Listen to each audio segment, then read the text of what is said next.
जगतसिंहपुर जिला अंतर्गत दरड़ा शासन स्थित मालिका प्रसिद्ध रत्नवट महापुरुषों पीठ रत्नवट साहित्य संस्कृति परिषद आनुकूल्य 5म राज्यस्तरीय वार्षिक उत्सव महासमारोह अनुष्ठित हो उक्त उत्सव में कवि सम्मेलनी साहित्य आसर संकलन उन्मोचन और सारस्वत संवर्धना कार्यक्रम रखा ଏହି ଅବସରରେ ଅନୁଷ୍ଠିତ ସଭାରେ ପରମହଂସ ଶ୍ରୀମଦ୍ ବ୍ରହ୍ମାନନ୍ଦ ସରସ୍ୱତୀ ସଭାପତିତ୍ୱ କରିଥିବା ବେଳେ ଶ୍ରୀ ସନ୍ଥ ରେକି ମିଶନ ମୁଖ୍ୟ ଅତିଥି ଭାବରେ ଆସନ ଅଳଙ୍କୃତ କରିଥିଲେ। ଶ୍ରୀଯୁକ୍ତ ଦେବେନ୍ଦ୍ରନାଥ ସାହୁ କାର୍ଯ୍ୟକାରୀ ସଭାପତିତ୍ୱର ଭାର ବହନ କରିଥିଲେ। ସଭା ପରିଚାଳନା କରିଥିଲେ ଡକ୍ଟର ଅଭୟ କୁମାର ନାୟକ ମୁଖ୍ୟ ବକ୍ତା ଭାବରେ ଯୋଗଦାନ କରିଥିବା ବେଳେ ଡକ୍ଟର ମିହିର ପଟ୍ଟନାୟକ ଓ ଶ୍ରୀଯୁକ୍ତ ପ୍ରଦ୍ୟୁମ୍ନ କୁମାର ମିଶ୍ର ସମ୍ମାନୀୟ ବକ୍ତା ଭାବରେ ଯୋଗ ଦେଇଥିଲେ। ପ୍ରେମ ସାଗର ବାବା ଅରକ୍ଷିତ ଦାସ ସମ୍ମାନୀୟ ଅତିଥି ଭାବରେ ସଭାରେ ଉପସ୍ଥିତ ଥିଲେ।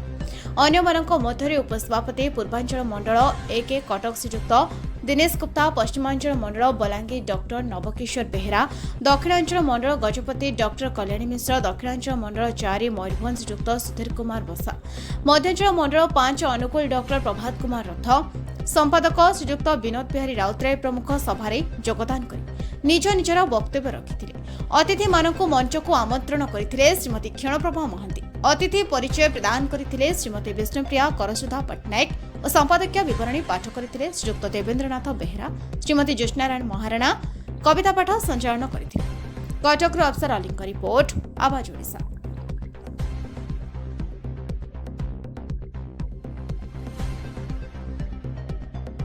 राज्य महिला कमिशन सदस्य समस्त नमस्कार। आज ये पवित्र पीठ मालिका वर्णित पीठ रत्नवट रत्नजोड़ी रे जो कार्यक्रम आयोजन कराई सर्वप्रथम मु धन्यवाद देवी देवेंद्र साहू जी सारा ओडिशार कोण अनुकोण रे थिबा विभिन्न वर्गर व्यक्ति विशेष को एठी डाकी आज साहित्य कार्यक्रम सहित एवं भगवान चिंतन बा मालिका वर्णित पीठर किभली भाव में उन्नति हो पार से बाबद आज ये कार्यक्रम रखिंट तेणु अशेष धन्यवाद। तसहित आज जो मैंने आसी जो मान पाखे मु तो भावुची भगवान अशेष करुणा थी सी आज ये जगार पहुंची पारि बहुत खुशी लगुच कहीं खाली आमरी अंचल नुहे सारा ओडिशार प्रतिष्ठित व्यक्ति विशेष आउ जो पाखरे धार्मिक चेतना अच्छी जो माने भगत को विश्वास करती भगत विश्वासी आउ आज आम सहित 3 जन साधु संत उदास आश्रम बाबा थिले, ध्यानकुद पीठर बाबा अर्खित दास थिले एवं रिकी मिशन बाबा थिले। एमाने मध्य जो माने धार्मिक मार्ग रे समाज को अग्रसर करने को चाहती से मानकर प्रेजेंट रे आउ विभिन्न भगवत चिंतन व्यक्ति विशेष को नहीं जो कार्यक्रम है निश्चिंत यह एक प्रणिधान योग्य कार्यक्रम।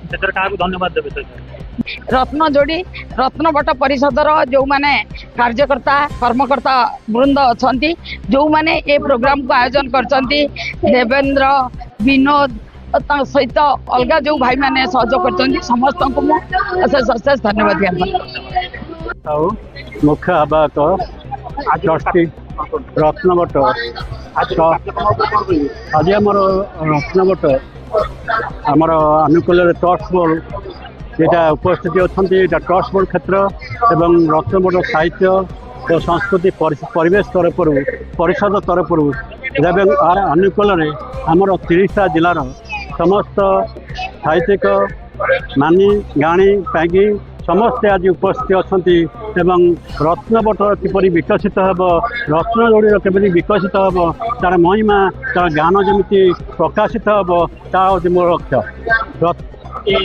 रत्नवट गड़ा शासन निकटस्थ रत्नवट मालिका प्रसिद्ध पीठ रत्नवट जहाँकि समस्त समग्र ओडिशा कहीं भारत वर्ष गोटे प्रसिद्ध क्षेत्र जहाँकि सरकार दृष्टि गोचर हो पारि ना आम अनुरोध करूँ ट्रस्ट तरफ एवं 30टा जिलार परिषद तरफ आम दाबी करूँ सरकार निकट में जे रत्नवट रत्नजोड़ी पर यार दृष्टिभंगी करी आर पुनर्विकास कहतु एक ओडिशा कहीं भारत वर्ष एक प्रसिद्ध क्षेत्र भविष्य निश्चिंत हे सबू समागम हे भक्त मान समस्ते समागम हे ଏହା ହେଉଛି ମୋ ଭିତ୍ତି ମୋ ଲକ୍ଷ୍ୟ। ମୁଁ ସମସ୍ତ ଗ୍ରାମବାସୀ ଦରଡ଼ା ଶାସନ ଗ୍ରାମବାସୀ ସମସ୍ତ 30 ଜିଲ୍ଲା ଆବାହକ ଏବଂ 5ଟି ଆମର କେନ୍ଦ୍ରାଞ୍ଚଳ ଯେଉଁ ଅଛନ୍ତି ଉପସଭାପତି ସମସ୍ତଙ୍କୁ ମୁଁ ଧନ୍ୟବାଦ ଦେବି। ଉପସ୍ଥିତି ସମସ୍ତ ଜନତାକୁ ମୁଁ ଧନ୍ୟବାଦ ଦେବି। ସେମାନେ ଆଜି ଏକାଠି ହୋଇଛନ୍ତି ଗୋଟିଏ ସ୍ୱରରେ ରତ୍ନବଟ ଜୟ ରତ୍ନଯୋଡ଼ି ତାର ବିକାଶ କରିବା ପାଇଁ ସେମାନେ ତାଙ୍କ ମୁଖରୁ ମାନେ ଦାବି ଉଠୁଛି ଯେ ରତ୍ନଯୋଡ଼ିର ଡେଭଲପମେଣ୍ଟ ହେଉ, ରତ୍ନବଟର ଡେଭଲପମେଣ୍ଟ ହେଉ ଏବଂ ରତ୍ନଯୋଡ଼ିକୁ ଏକ ଐତିହାସିକ କ୍ଷେତ୍ର ପାଇଁ ମାନ୍ୟତା ଦିଆଯାଉ। ଏହା ହିଁ ମୋର ଲକ୍ଷ୍ୟ।